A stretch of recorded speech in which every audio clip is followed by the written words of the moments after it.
Les cuento que hoy es un día, siempre, todos los días son especiales, ¿no?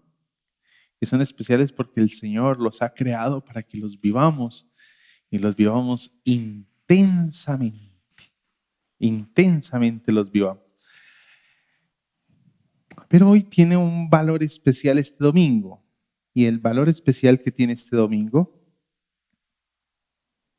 es que hoy, bueno, el día de mañana precisamente estamos recordando, conmemorando el acontecimiento de la Reforma Protestante. Y para la Iglesia Protestante es un espacio, un momento de recordar algo central dentro de la fe, y es el llamado que el Señor nos ha hecho en la historia a volvernos a su palabra. El permanente llamado del Señor a volvernos a su palabra. Y es la razón por la cual estamos en Deuteronomio. Es la razón por la cual nos estamos acercando en esta época de Deuteronomio. Pensando en ese llamado que Dios nos hace a volvernos a su palabra. Les he insistido que ese verdadero despertar espiritual que anhela la iglesia de nuestro tiempo es un despertar espiritual que no viene fruto de determinados cantos, no viene de vivir cierta experiencia dentro del culto, no es algo emotivo el verdadero despertar espiritual que nosotros debemos anhelar. Sí toca las emociones, indudablemente. El acontecimiento del despertar espiritual, el hecho de que el Señor nos sacude y nos lleve a reflexionar, sí despierta en nosotros las emociones, nos mueve, pero no debe ser netamente emotivo, como lo dijera un pastor latinoamericano, brasileño exactamente. Él decía que él creía que lo que necesitábamos no era un despertar espiritual a la latinoamericana. Y es muy emotivo, pero solo espuma, porque no hay nada de fondo. Y lo que necesita la iglesia hoy es una transformación de fondo, y es una transformación que solo viene por la palabra. Y esa es la centralidad de pensar hoy en la escritura como punto de partida para esa transformación que usted está anhelando en su vida, en su familia, en la sociedad, en esta congregación o en la iglesia del Señor en términos generales. Quiero iniciar compartiendo con ustedes una frase que me encontré repasando las confesiones de San Agustín. Me encontré una frase que espero pueda servirnos a nosotros en este acercamiento al Señor. Las confesiones de San Agustín es un personaje de los primeros siglos, un padre de la iglesia, y en las confesiones, que es un libro que él escribe, en el primer capítulo, la primera sección dice lo siguiente: nos hiciste para ti y nuestro corazón está inquieto mientras no descanse en ti. Vuelvo a leer la frase de San Agustín que nos va a ayudar a entender un poco más el texto bíblico al que nos vamos a acercar hoy, que ya lo leímos a propósito. Dice: nos hiciste para ti y nuestro corazón está inquieto mientras no descanse en ti. Esa es la expresión de San Agustín, y espero que lo tenga presente, que nuestro corazón estará inquieto mientras no descanse en ti. Deuteronomio capítulo 32. ¿Por qué nos acercamos hoy a Deuteronomio capítulo 32? Porque ya estamos en la última sección del libro de Deuteronomio. Hemos venido caminando por los 3 discursos que tuvo Moisés para con el pueblo. ¿Cuáles fueron los 3 discursos? Ya lo veíamos, del 1 al 4, el otro era del capítulo 5 al capítulo... Ay, se me olvidó, se me fue. Capítulo 5 al capítulo 28. Y el tercer discurso del 29 al 30, que es el discurso más corto de las 3 predicaciones fue todo un retiro espiritual. A propósito, se dice que este retiro espiritual posiblemente fue de un día. Era ahí, Dios santo, un retiro espiritual de un día, y se fajó tremendo sermón del capítulo 4 al capítulo 5 al capítulo 29. Gente. Y el tercer discurso del capítulo 29, 30, y él no es un cuarto discurso necesariamente, pero sí son unas palabras que Moisés dirige al pueblo, y también se nos va a narrar la comisión que Moisés hace a Josué del liderazgo del pueblo, de encargado y delegado por el Señor indudablemente, pero Moisés le entrega la responsabilidad a Josué. Están 2 cánticos que entona Moisés, y por último en el capítulo 34 encontramos la muerte de Moisés. De esta que encontramos aquí nos damos cuenta de que hay 2 cánticos, ¿sí? 2 cánticos. Cuando estuve en el seminario había un profesor, o hay un profesor, porque vive aún, un profesor de profetas, y él nos decía: ¿cómo te lo digo para que no se te olvide?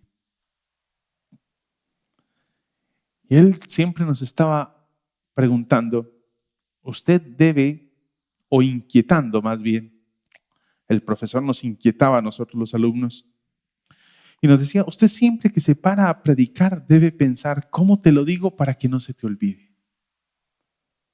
¿Cómo te lo digo para que no se te olvide? Les coloco un ejemplo de cómo se vive. Usted dice: ¿qué tiene que ver esa frase con un profesor de profetas?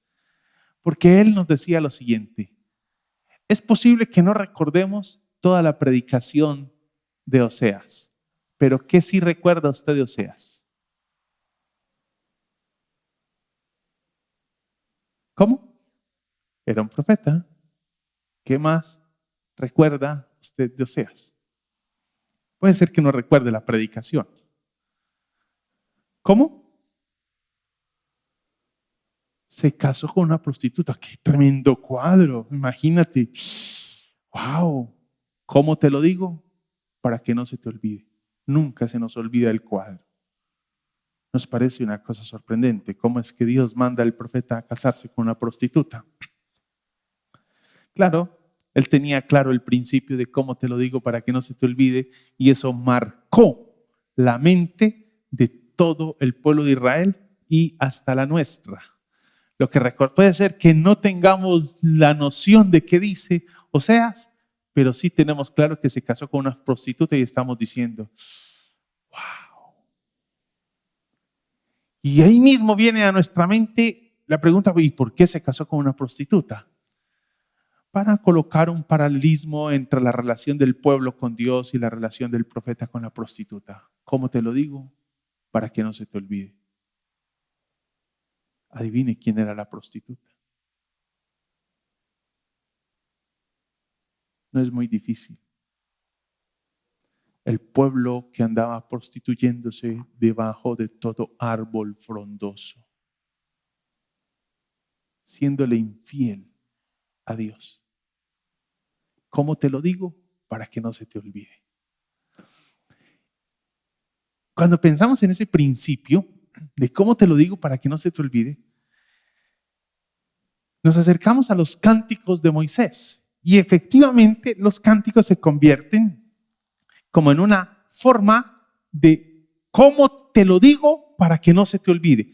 Y efectivamente, en un momento estaremos viendo en el capítulo 31, Dios manda a entonar el canto, y es Dios quien le da el canto a Moisés para que el pueblo no olvide. ¿Y no se olvide de qué? De que cuando están a puertas de cruzar a la tierra prometida, porque recuerde que hemos dicho, el pueblo de Israel está a orilla del río Jordán, mojándose los pies con las aguas del río Jordán. Hay solamente a unos pocos metros de pisar ya la tierra prometida, el desierto está detrás, el río Jordán está acá, se están mojando los pies, y allá está la tierra prometida, la tierra que fluye leche y miel, y Dios los tiene aquí quietos y ellos están ansiosos, están comiendo las uñas, quieren salir ya corriendo a tomar posesión y Dios los tiene aquí. Y Dios les dice, como están tan ansiositos, vamos a aplicar el principio. ¿Cómo se lo digo? Para que no se les olvide. Moisés, vamos a componer un canto. Y el propósito del canto es para que no se los olvide que se los advertí. Ustedes son un pueblo insensato. Les dice Dios a través de Moisés en ese canto. Ustedes son y serán un pueblo insensato. ¿Sí? El capítulo 32, que es el canto que estamos revisando, no vamos a pasar versículo a versículo, pero sí vamos a mirar algunos apartes. Y ustedes leyeron del capítulo, del versículo 44 al 47, y observe allí el versículo 46, como le dice, mediten bien en todo lo que les he declarado.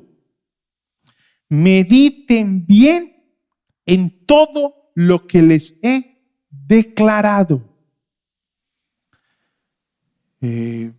El llamado es, como lo dice otra traducción, y ya lo habíamos visto antes en Deuteronomio. Aquí siempre hay que decir, esto ya lo había leído, y esto ya lo había leído, y esto ya lo había leído. Claro, mediten bien en todo lo que les he declarado. En otras palabras, y otra traducción dice, tómense en serio esto. ¿Por qué es importante esa expresión? Nosotros debemos ser honestos.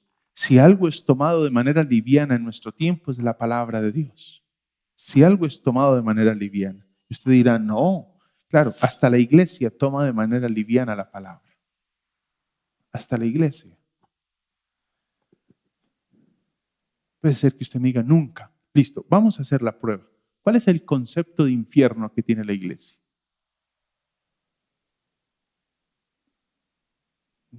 Ni siquiera sabemos a veces cuál es el concepto de infierno. Es más, posiblemente ni exista. ¿Por qué? Porque no nos hemos tomado en serio la palabra. Y dentro del concepto del siglo XXI, de la fe de la iglesia del siglo XXI, la idea de infierno está eliminada. Nosotros le dijimos, eliminado, eliminado, eliminado a todo versículo de la Biblia que habla de infierno. ¿Cuántas veces nos han predicado el infierno? Entonces ahora me voy a poner en el papel de ustedes. Pastor, usted nunca nos ha predicado del infierno a propósito, ¿sí? Esa es la retroalimentación que ustedes me harían, ¿sí? Pero es que usted nunca nos ha predicado del infierno. Efectivamente no hemos sostenido una predicación del infierno, pero el punto al que quiero llevarles es que si nos damos cuenta de que de alguna manera hemos tomado de manera liviana y el concepto de infierno no existe. Es más, ¿cuántos de nosotros vivimos con la expectativa de que Cristo viene pronto? No. Nosotros vivimos con la expectativa de que algún día vamos a morir, pero no que Cristo viene pronto. Son dos perspectivas diferentes.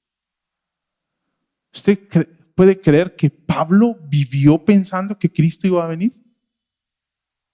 Nosotros vivimos pensando es que vamos a morir. Los creyentes del Nuevo Testamento vivieron pensando que Cristo ya venía. Son dos perspectivas diferentes.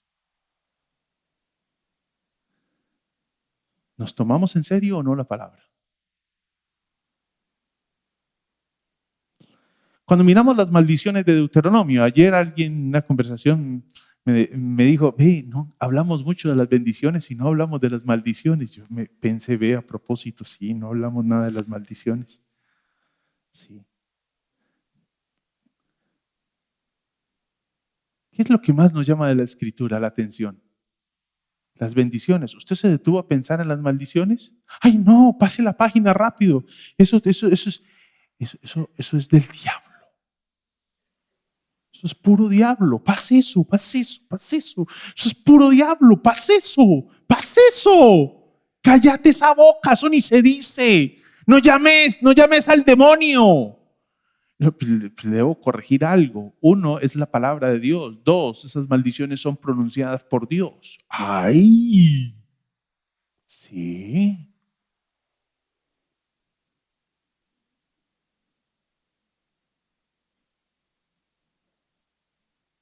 No es el demonio. Fue inspirado por Dios. Y la cosa es como seria. Tómense en serio lo que les estoy diciendo.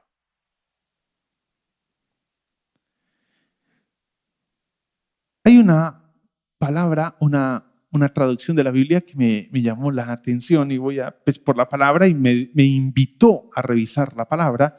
Dice, estas palabras no son baladí. Una palabra no la conocía, perdónenme mi ignorancia, no conocía la palabra, entonces me fui al diccionario y dice, estas palabras no son de poca importancia.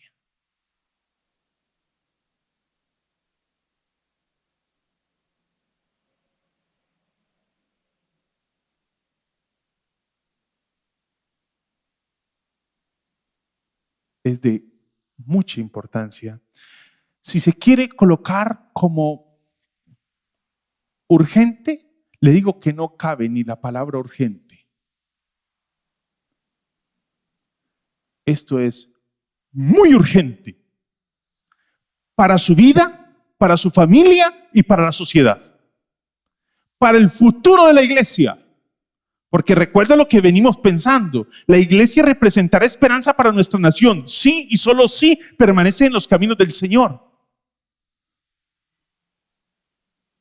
Es que no es una utopía pensar en una Colombia diferente, pero sí es una utopía pensar en una Colombia transformada, lejos de la palabra de Dios, cuando lo único que vamos a encontrar son sentires de seres humanos que están permeados por el pecado, afectados por el pecado, gobernando una nación. No importa si son de derecha o de izquierda. Aquí el punto no es de rincón político. No es de rincón político. No sé a qué extremo político pertenece usted, si a la izquierda, a la derecha o al famosísimo centro. Pero no importa a qué extremo político y dónde se ubique usted dentro de esa línea política, mientras el ser humano sea el que gobierne esta nación, seremos una nación que solo vivirá para los intereses de los seres humanos. Mientras esta iglesia sea liderada por seres humanos y no bajo la dirección de Dios, solamente estará al servicio de los seres humanos y no al servicio del reino de Dios. Mientras la iglesia del siglo XXI no viva en los caminos del Señor, no representará ninguna esperanza para la nación en la que estamos viviendo y para el mundo entero. No te tomes esto en charla. Tómate la cosa en serio, porque esto es en serio. Es un asunto de vida o muerte. Es un asunto que te ha desvelado por muchos días sin conocer tu vida. Estoy seguro que te has desvelado por los sinsabores y la infelicidad, la falta de felicidad que hoy vivimos, de sentido, de norte, de encontrarle luz a la vida. Tómate en serio lo que te estoy diciendo, dice el Señor. Tómatelo en serio. Esto no es charlando. Tómatelo en serio. No se trata de algo vacío. Tómatelo en serio. Y el versículo 47 dice, porque no son palabras vanas. No es baladí. Usted dirá, el pastor está hablando en lenguas. No, es español. Baladí, de poca monta. cuenta la palabra que Dios nos está diciendo.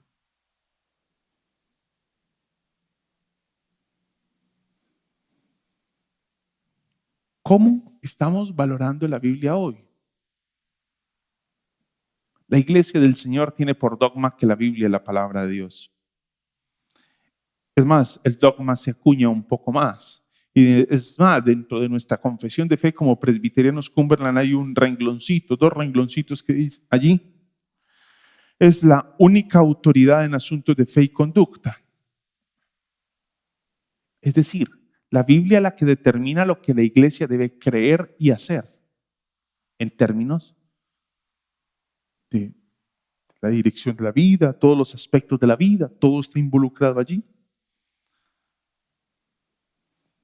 Es posible que todos, cuando inclusive nos hacemos miembros de la iglesia, decimos, prometo aceptar la confesión de fe de la iglesia presbiteriana Cumberland como una expresión de la voluntad de Dios expresada en la palabra de Dios. Lo prometo.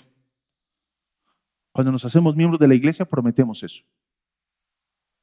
Prometo aceptar la confesión de fe de la iglesia presbiteriana Cumberland como expresión de la voluntad de Dios en la palabra, en su palabra.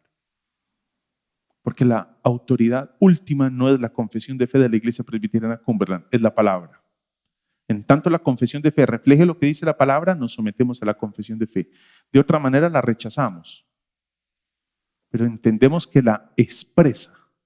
En tanto la expresa nos sometemos. Y allí dice que la Biblia es la única autoridad en asuntos de fe y conducta. Y decimos, acepto. Es más, ni siquiera cuando te haces miembro, porque antes de hacerse miembro te bautizas y te hacen una pregunta como, ¿crees que la palabra de Dios Antiguo y Nuevo Testamento son inspirados por Dios? Y decimos amén. La cosa es, ¿la Biblia sigue siendo esa en realidad asunto de fe, esa pauta, ese principio regulador de la vida? ¿Es ese principio regulador? Ahí es donde nos queda la pregunta a todos nosotros. Presta atención. No tomes estas palabras de manera liviana. Presta atención. Hay una insistencia en el capítulo 31, que es el inicio del sermón. Capítulo 31. Si usted tiene su Biblia allí, váyase al capítulo 31, solamente para mirar un par de versículos. Versículos 12 y 13. Dice, reunirás a todos los hombres, le dice Dios a Moisés, reunirás a todos los hombres, mujeres, niños de tu pueblo, a los extranjeros que vivían en tus ciudades, para que escuchen y aprendan a temer al Señor tu Dios y aprendan a temer al Señor tu Dios y obedezcan fielmente todas las palabras de esta ley. Los descendientes de ellos para quienes esta ley será desconocida, la oirán y aprenderán a temer al Señor tu Dios mientras vivan en el territorio que vas a poseer al otro lado del Jordán. Hay una insistencia allí. Presta atención, convoca a todo el pueblo. ¿Sí? Convoca a todo el pueblo. Ni uno se va a quedar afuera. Me llamaba la atención porque me parecía ver la iglesia de nuestro tiempo. Es, quite chino, quite. Pastor, es que él no entiende. Él es un niño, no entiende. Chino, váyase a ver televisión que vamos a leer la Biblia. Váyase a ver televisión. Yo me imaginaba a Moisés parado en nuestro tiempo, convocando a la iglesia a escuchar la palabra de Dios y el Padre diciendo, quite chino, quite. Pastor, voy a mandar al niño a ver, mire mi celular para que juegue mientras leemos aquí la palabra de Dios, que esto es para nosotros, eso no es para ti. Corre para allá, corre. Váyase con mi celular, ahí tiene datos, sí, puede entrar a todo, tiene todos los. Y hasta el niño le pregunta, papi, entrar a todas las páginas puede visitar, mi hijo, porque el chino no entiende la Biblia, pero sí entiende el celular, ¿no? Qué malicia. El chino no entiende la Biblia, pero sí entiende el celular. Qué curioso, ¿no? Qué detalle.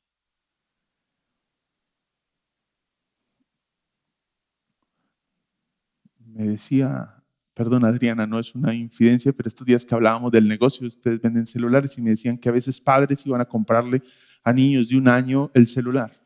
De 1 año.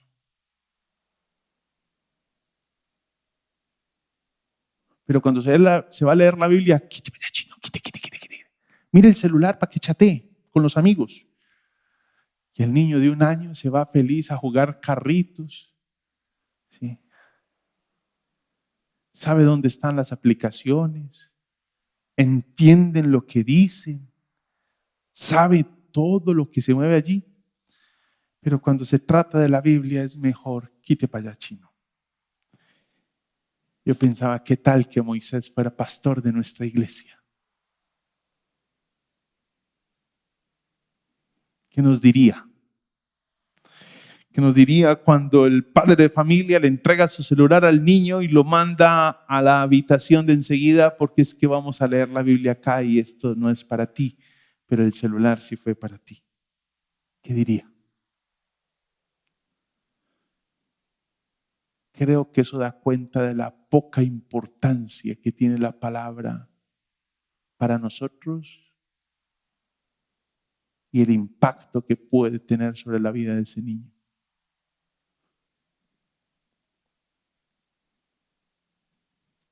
Solamente en esa convocatoria uno puede darse cuenta de ese detalle, porque él dice, necesito que esto lo escuche todo el mundo, aún las generaciones que no lo conocen lo escuchen. Pero mire pues la cosa, van a escucharlo y en qué forma. Yo no sé el ritmo, o sea, yo no sabría, yo para cantar soy, como cantante es mejor que siga predicando, ¿no? Digámoslo de esa manera para que no suene como muy violento el asunto. Como cantante es mejor que siga predicando. No suena tan violento el asunto. Pero parece ser que Moisés sí tenía una voz que podía llenarlo todo. Entonces no sé ese cántico en hebreo cómo sonaría y cómo sería el ritmo, pero estaba allí Moisés todo entonado, ¿sí? Cantándoles. No sé si era rap, no sé si era, ¿qué otro ritmo hay? Cumbia, si era un rockcito suave, no sé cuál era. Y usted dirá, ¡ay! No profane la Biblia. No, es que era un canto, mi hermano. Era un canto. Y ese canto debía tener un ritmo. Porque era un canto. Y ese canto debía tener un ritmo. Pero en esa época no existía el rock. Sí, pero si hoy Moisés lo estuviera cantando, usaría uno de los ritmos contemporáneos para comunicarlo. Porque es un ritmo. Los ritmos no son pecaminosos. Lo pecaminoso es el contenido de la letra del canto que estamos entonando. Eso es otra cosa. Pero el ritmo como tal, no. Yo no estoy promoviendo ningún tipo de música, solamente que quede claro, lo pecaminoso no es el ritmo, es el contenido de la música. Pero allí está entonces todo empeliculado, todo mnemotécnico, Moisés convocando a todas las personas para que oigan, aprendan, teman y obedezcan. Ese es el propósito, para que oigan, aprendan, teman y obedezcan. Nosotros pretendemos tener una generación de hijos que amen, que aprendan, teman y obedezcan al Señor. ¿Cómo benditos van a ser eso si nunca escuchan la Biblia? ¿Se da cuenta el llamado? Tómese en serio esta vaina, hermano. Tómesela en serio. Tómesela en serio. No piense que esto es así tan liviano. Tómesela en serio. ¿Cómo vamos a tener una nueva generación que aprende, teme y obedece al Señor si nunca escuchan? Nunca escuchan. ¿Cómo? Es tal la importancia que todos deben estar allí. Aunque no tengan uso de razón, dice la nueva Biblia, la Biblia de nuestro pueblo, así lo traduce el versículo 14. Hasta tus hijos, aunque no tengan uso de razón, han de escuchar la ley para que vayan aprendiendo a respetar al Señor. Pero quite chino. Véale hoy mi celular para que vaya a jugar, porque vamos a leer la Biblia. Y esto es para adultos. ¿Qué es eso? Estamos privando de que aprendan, teman y obedezcan al Señor.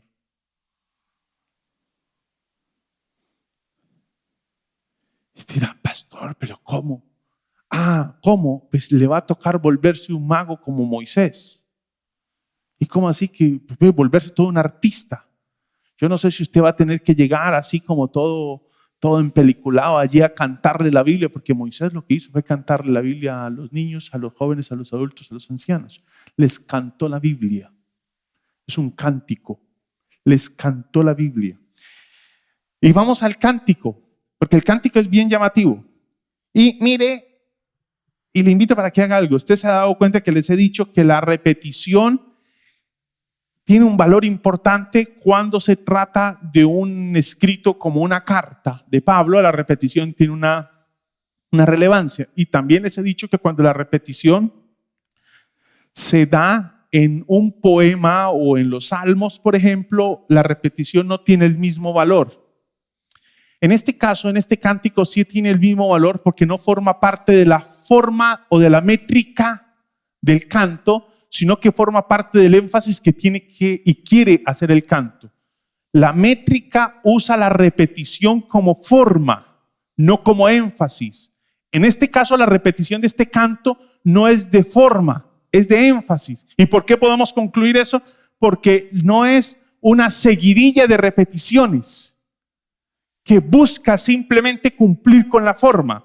No, es una palabra que se repite en este canto en varias oportunidades para describir a Dios o a los dioses, y es una expresión que pretende ser un énfasis. Mire, por ejemplo, la palabra roca escrita en el versículo 4. Versículo 4. Él es la roca, sus obras son perfectas y todos sus caminos son justos. Dios es fiel, no practica la injusticia, Él es recto y justo. Y es que la palabra roca se va a repetir en este cántico del capítulo 32 en los versículos 4, 15, 18, 30, 31 y 37. Se repite la palabra roca. 4, 15, 18, 30, 31 y 37. Se repite la palabra roca. ¿Qué es la idea que viene a nuestra mente cuando pensamos en roca? ¿Qué es la idea? Seguramente vienen imágenes como una masa estable, firme, sólida, que no se desvanece, sino que está allí fortificada. Viene la idea de posiblemente del sermón de la montaña en su conclusión, cuando dice: cualquiera que oye y hace estas palabras, hablando de la conclusión del sermón del monte, cualquiera que oye y hace estas palabras le compararé a un hombre prudente que edificó su casa sobre la roca. Capítulo 7 de Mateo. Esas son las expresiones que vienen a nuestra mente cuando pensamos en roca. Posiblemente vienen expresiones o ideas a nuestra mente como la del Salmo 62, cuando dice: Él solamente es mi roca y mi salvación, es mi refugio, no resbalaré. Versículo 6 del mismo Salmo 62. Solamente Él es mi roca y mi salvación, es mi refugio, no resbalaré. Versículo 7. En Dios está mi salvación y mi gloria. En Dios está mi roca fuerte y mi refugio. Entonces la expresión roca aquí está asociada en la Escritura. Si miramos el Antiguo Testamento, está asociada a un lugar de refugio, de protección. ¿Y por qué? Porque es que las cuevas generalmente estaban ubicadas entre peñascos. Y la idea aquí es que Dios es la roca y da la idea de un refugio seguro. Es la idea de un refugio seguro, protección, de algo inconmovible, un refugio seguro. Es la imagen de protección, Y mire la manera de describir esa roca en ese versículo 4. ¿Con qué calificativos, con qué adjetivos, con qué atributos de Dios se describe esa roca ahí en el versículo 4? Son perfectas sus obras, sus caminos son justos, es fiel, no practica la injusticia, es recto y justo. Esa es la descripción que nos hace de esa roca. En ese canto inicia con una descripción de Dios. Usted puede leer el canto y le invito para que lo lea varias veces. Es más, traje esto nomás para mostrarles, invitarles a hacer un ejercicio. Interesante, cuando voy a estudiar la palabra en algunas oportunidades, cuando son textos muy extensos, acostumbro imprimirlos. Los descargo, los imprimo. Invito para que haga un ejercicio como este. Imprima el cántico, imprímalo y comience a leerlo varias veces. Y luego de leerlo una o dos veces, a la tercera tome colores y comience a resaltar las cosas que le van llamando la atención.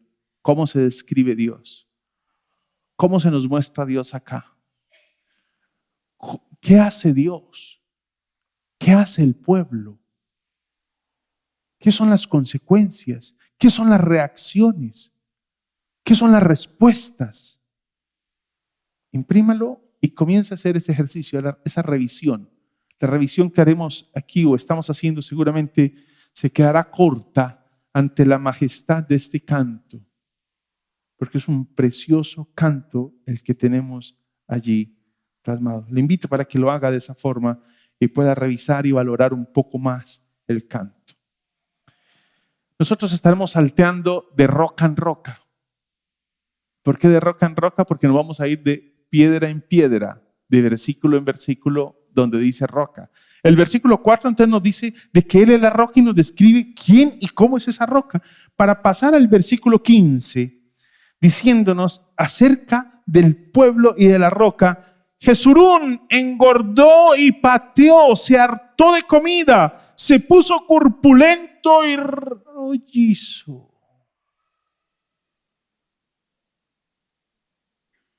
Ayer me sentí aludido, porque cuando estaba leyendo este texto, ayer en la obra La Buitrera que predicamos, la predicación es igual a la que tenemos hoy, allá usamos la Nueva Traducción Viviente. Y allí lo que dice en la Nueva Traducción Viviente es cuando el pueblo se puso gordo. Y yo dije, ¿el Señor me estará hablando? Pues pensé yo, ¿el Señor me estará hablando? Hasta me detuve y dije yo, ¿será que el Señor me está hablando? Cuando yo llegué aquí a Cali, pesaba 82 kilos. Ahora no me pregunte cuánto peso. Eso es un secreto de Estado. Por eso me sentí aludido, ¿sí? Esta traducción lo dice un poquito más modesto. Cuando se puso corpulento. La Nueva Traducción Viviente dice, cuando engordaste, te pusiste gordo. Abandonó al Dios que le dio vida y rechazó a la roca de su salvación. Rechazó a la roca de su salvación. ¿Y qué es lo que nos dice ese versículo 15? Parece ser que el pueblo presume de cierta independencia. Apenas se torna como con ya, y por eso estamos hablando de que este cántico es un cántico para un pueblo insensato. ¿Por qué? Porque Dios les está anunciando, cuando ustedes estén allá, ustedes van a presumir. Como ya tienen cierto nivel, ciertas condiciones, ciertas características, ustedes van a presumir, ya pueden ser independientes. Cuando leía este texto, meditaba en lo que ha hecho la sociedad hoy con Dios. Seguramente hoy nos sentimos un poco ya más fortalecidos, o como dice todo este aspecto, toda esta manera de mirar el desarrollo y evolución del ser humano en términos sociales, dice que el ser humano ya llegó a la mayoría de edad. Entonces ya no necesitamos de esos puntos de apoyo que antes usábamos. Ya hemos llegado a nuestra mayoría de edad. Ya podemos prescindir de Dios. A Dios no lo necesitamos. Eso fue algo que nos inventamos cuando éramos pequeños, cortos, limitados, cuando no teníamos de pronto la capacidad intelectual, el desarrollo científico que tenemos hoy. No teníamos el alcance que hoy tenemos. Hoy nos hemos dado hasta el lujo de sacar a Dios de la escuela y hasta de la mesa de comer, ¿no? Porque nos hemos engordado. De pronto nos hemos hecho tan independientes y autosuficientes que ya con el poquito de fuerza que tenemos hemos cobrado confianza en nosotros mismos. Una sociedad como la colombiana. Seguramente todos nos dimos cuenta de lo que pasó en el aeropuerto El Dorado en Bogotá, cuando se hizo el intento, entiendo que no logró cerrarse, pero se hizo el intento de cerrar la capilla de la Iglesia Católica en el aeropuerto El Dorado. Usted dirá, ¿pero qué hace un protestante hablando de una iglesia católica? No estoy aquí haciendo ni una apologética ni hablando mal de los católicos. No es mi tarea, ni es mi responsabilidad. No más estoy para hablar de la palabra de Dios. Nunca me escuchará usted del púlpito hablar mal de los católicos, porque Dios no me llamó a eso. Me llamó a hablar de su palabra. Es por eso que sí debo hablar algo, de que el punto no es qué tipo de capilla se iba a cerrar, era lo que simbolizaba esa capilla. Lo que simbolizaba esa capilla, lo que simboliza eso para la nación, de que consideramos que hoy podemos prescindir de Dios. Consideramos que hoy podemos desechar a Dios. Lo hemos sacado de la escuela. Hoy de la escuela pública no se puede hablar de Dios. Maestros que hoy se paran desde sus pupitres, desde sus escritorios a hablar de Dios en la escuela pública, están con posibilidad de ser expulsados de las instituciones. ¿Cómo te lo digo? Para que no se te olvide. Si se da cuenta, usted no se va a olvidar de eso. En ese momento eso fue intencional. Todo estaba maquillado ya para que cuando el pastor dijera eso, se silenciara el micrófono. Si se da cuenta, usted se va a ir pensando en eso. ¿Cómo te lo digo? Para que no se te olvide. El Señor, hoy la sociedad está buscando silenciar a Dios, así como silenciaron al pastor. Se le apagó el micrófono. Señor es precioso, usa todo para bendición nuestra. ¿Sí? Hemos cobrado un poco de confianza en nosotros y hemos buscado cómo desechar al Señor. Presumimos de independencia con solo una pizca de bienestar. Qué insensatos somos nosotros. El versículo 18 dice: desertaste de la roca que te engendró, olvidaste al Dios que te dio la vida.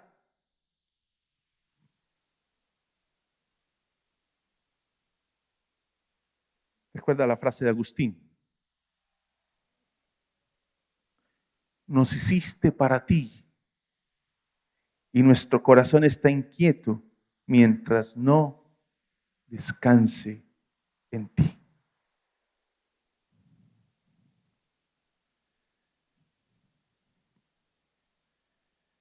El que te dio vida. Estas palabras son pronunciadas para el pueblo de Israel y tenían todo el sentido. ¿Cómo así que Dios le dio vida? Sí, es que ese pueblo existe porque Dios lo hizo existir. Ese pueblo existe porque Dios llamó a Abraham, porque Dios apartó a Abraham, porque Dios de Abraham creó toda una descendencia y formó toda una descendencia hasta formar el pueblo de Israel. Dios lo formó, Dios fue quien le dio vida. Cuando pensamos en el Nuevo Testamento, ¿quién le dio vida a la iglesia? La iglesia no es una institución humana. La iglesia no es una institución humana. La iglesia es la expresión del cuerpo de Cristo. Y usted dice, pero sí somos una institución porque nos llamamos, tenemos una razón social, tenemos todos unos compromisos para pagar impuestos, pagar una serie de cosas, y ahorita que están buscando cómo grabar las iglesias y todo esto, si se da cuenta que somos una institución, sí, como razón social, sí, pero como expresión del cuerpo de Cristo no somos una institución, no somos una institución, somos un pueblo. Y lo que nos ha hecho parte de ese pueblo ha sido Dios, porque Dios fue quien nos hizo parte del pueblo. Me han escuchado hablar de manera insistente de Efesios capítulo 1, donde nos deja claro que este pueblo existe porque Dios le dio existencia. Dios desde antes de la fundación del mundo pensó en la iglesia, nos apartó para Él y nos hizo suyos.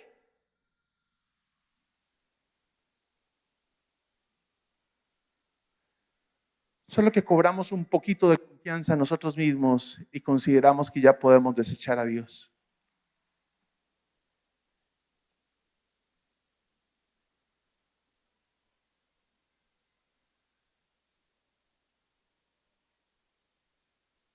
Pongamos eso en términos claros. Cuando conocimos al Señor, orábamos hasta para las decisiones más pequeñas. Rogábamos a Dios para que de ninguna manera nos fuéramos a desviar de su voluntad.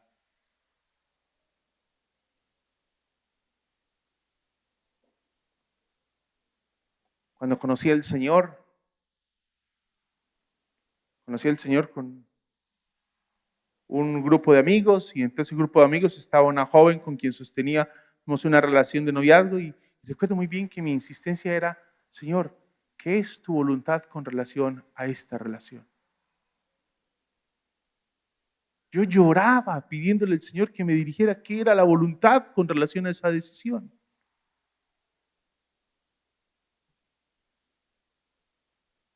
Es con esa misma insistencia que hoy buscamos al Señor. Hoy hemos cobrado confianza, tanta confianza en nosotros mismos que ni siquiera oramos para la toma de nuestras decisiones. ¿Quién decide las cosas sobre esta iglesia? ¿Y cómo se están decidiendo las cosas sobre esta iglesia? ¿Cómo se están decidiendo las cosas sobre la vida, sobre la familia? ¿Cómo se están tomando las decisiones? ¿O hemos madurado tanto que ya no necesitamos ni orar para entender y comprender qué es la dirección de Dios? A lo mejor eso es lo que dé cuenta por qué andamos tan perdidos en nuestro peregrinar cristiano.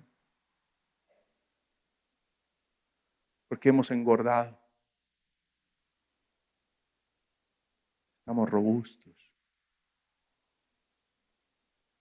Ya no pesamos los 82 como cuando llegamos aquí a Cali. Ya tenemos un sobregiro en el peso y tenemos mucha confianza en nosotros mismos. Estamos tan sobrados en nosotros mismos que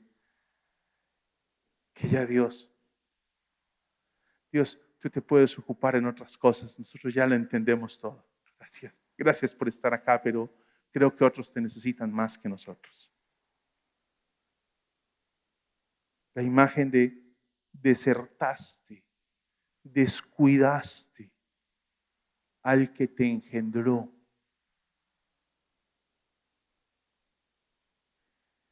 La cosa es que ese sí es un padre que no está dispuesto a soltarnos,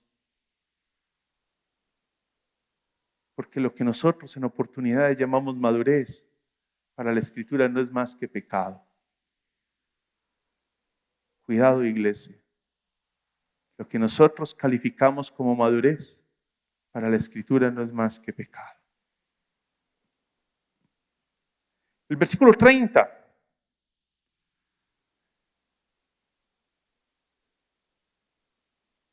Es una pregunta retórica y va cargada de ironía.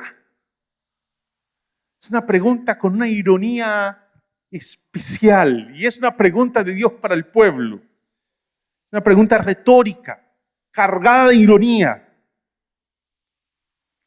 ¿Cómo podría un hombre perseguir a 1000 si su roca no los hubiera vendido?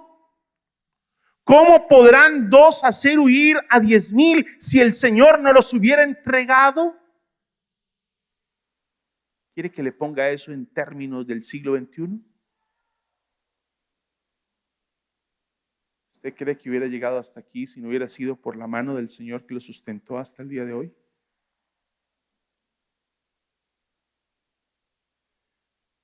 ¿Usted cree que si no fuera por la misericordia de Dios, usted estaría aquí? ¿Es el resultado de su propio esfuerzo o es el resultado de la misericordia de Dios? ¿Qué es lo que lo tiene usted aquí hoy? Estamos bajando esa pregunta a hoy. ¿Cómo sonaría esa pregunta hoy? ¿Cómo suena esa pregunta hoy? ¿Cómo suena? El versículo 31 es el complemento del 30, porque en el 31 es donde está la palabra roca y con minúscula. Su roca no es como la nuestra, roca con minúscula. Está hablando de las otras naciones. Su roca no es como la nuestra. ¿Qué es la diferencia entre las rocas con minúscula y la roca con mayúscula? Porque esa roca, aunque ahí está en singular, da la idea de rocas, da un plural en todo el contenido del cántico, da la idea de plural. Muchas rocas tienen allá. Pero hay una diferencia entre las rocas que encuentran allá y la roca que tiene Israel. Su roca no es como la nuestra.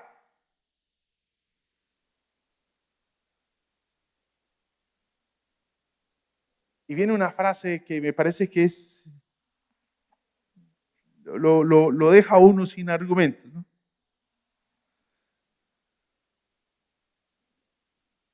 Aún nuestros enemigos reconocen que nuestra roca es única.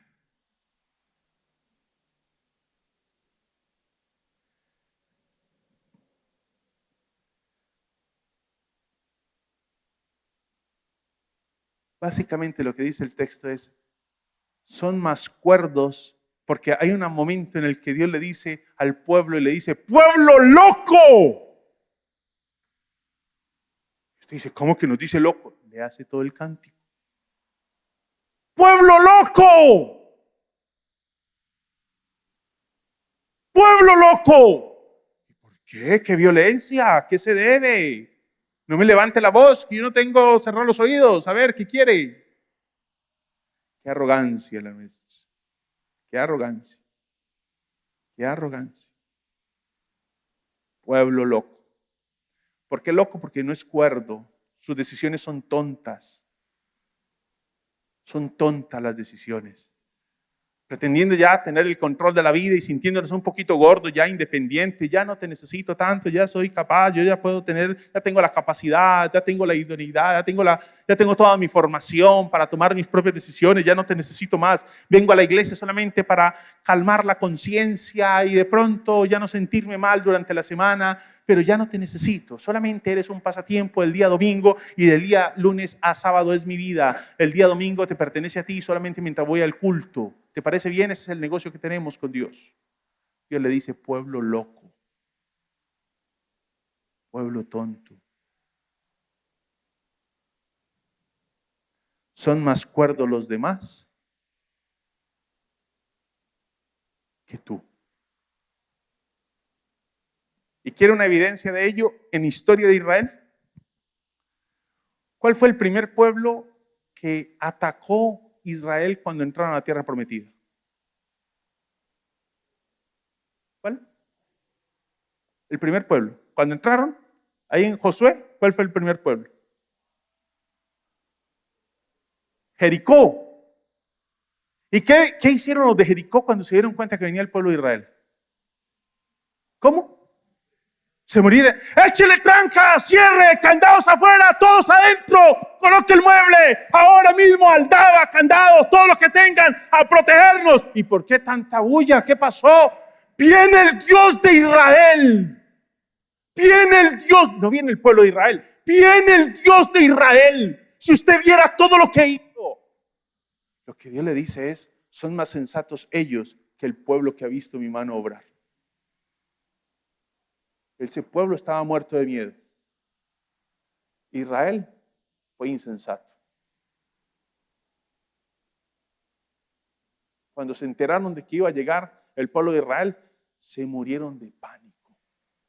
Cierren todo, échele aldaba, candado, todo lo que tengan, todos ármense hasta los dientes, niños, jóvenes, adultos, todos armados porque se vino, esto ya nos acabaron, se vino el Dios de Israel contra nosotros, ahora mismo afirmen, no ve que ese Dios anda destruyendo todo lo que se le interpone en el camino, ahora mismo ármense con todo lo que tienen porque no hay poder que pueda detener a ese Dios. Pueblo loco, insensato, torpe. Eso es lo que Dios le dice al pueblo. Son más cuerdos los demás que tú. Y el versículo 37 sigue diciendo acerca de Dios. Y les dirá, ¿dónde están ahora sus dioses? La roca en la cual se refugiaron. Vuelve la ironía. ¿Dónde están los dioses que comieron de la gordura de sus sacrificios y bebieron el vino de sus libaciones? Que se levanten a ayudarles, que les den abrigo. Tú dirás, ese es un Dios vengativo. Se está vengando del pueblo. Esa parece ser la nota, ¿no? Esa ironía pareciera ser una nota de venganza allí. Pero le invito para que usted lea esa ironía en el marco del versículo 36. El Señor defenderá a su pueblo. Cuando lo vea sin fuerzas.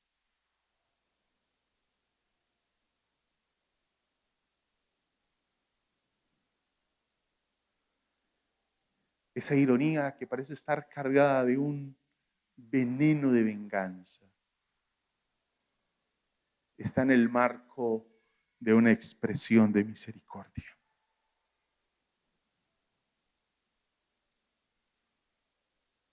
Ya les dije que leyeran el 36, pero el marco es arriba y abajo, ¿no? Y mire el 39, teniendo en cuenta el 36, ¿no?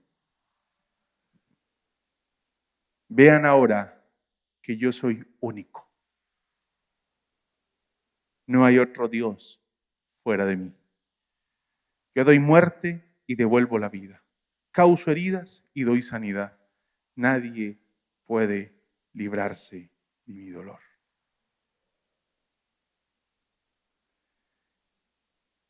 El Dios del pueblo de Israel y el Dios al que hoy vinimos a adorar es un Dios incomparable.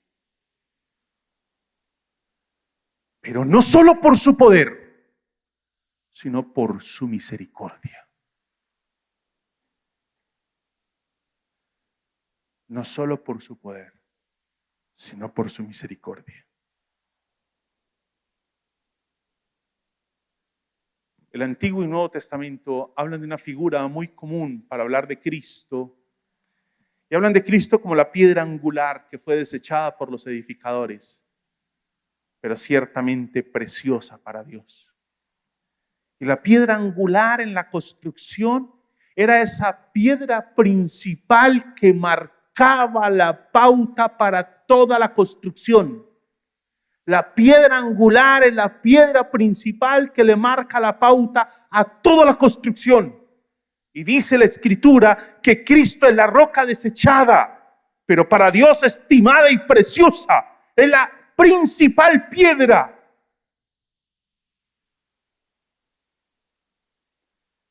Cuidado, iglesia, con rechazar a Cristo.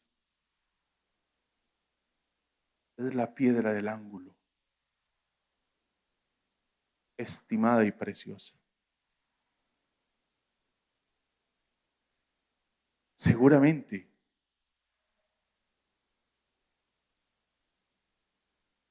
no se trata aquí de un asunto de salvación, pero sí se trata de aquello sobre lo que me llamaron la atención ayer, de bendición y maldición. ¿Queremos vivir en la bendición de Dios o bajo la maldición de Dios?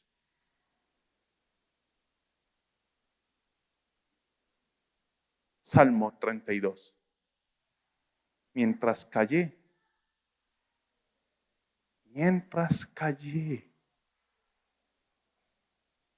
se envejecieron mis huesos, mi verdor se convirtió en sequedad de verano. Tu mano pesaba sobre mí. Mientras callé. Pero una vez te confesé mi pecado, tú me perdonaste.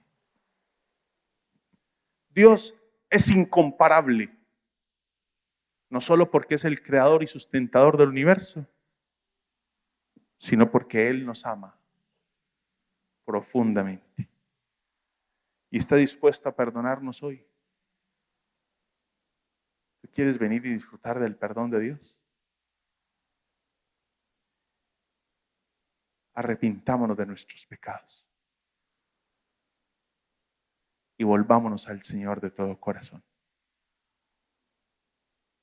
Ese es el verdadero arrepentimiento y ese es el principio del verdadero avivamiento. volvernos al Señor de todo corazón. Incline su rostro.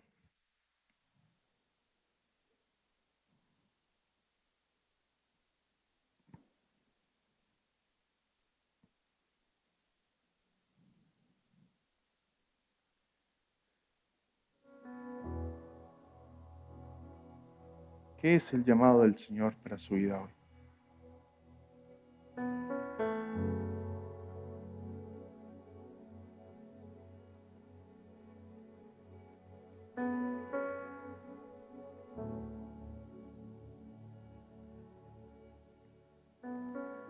Dios, gracias por tu palabra.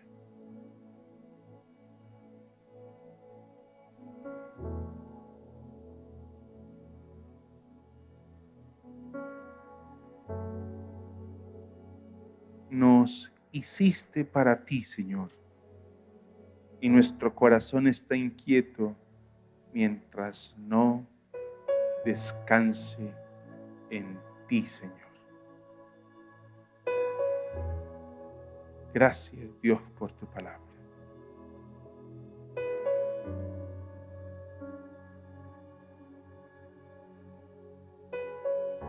Bendito sea tu nombre por los siglos de los siglos. Estamos en tus manos, Señor. Que tu gracia, amor y bondad sea sobre todos nosotros. En el nombre de Jesús. Amén, Señor. Amén.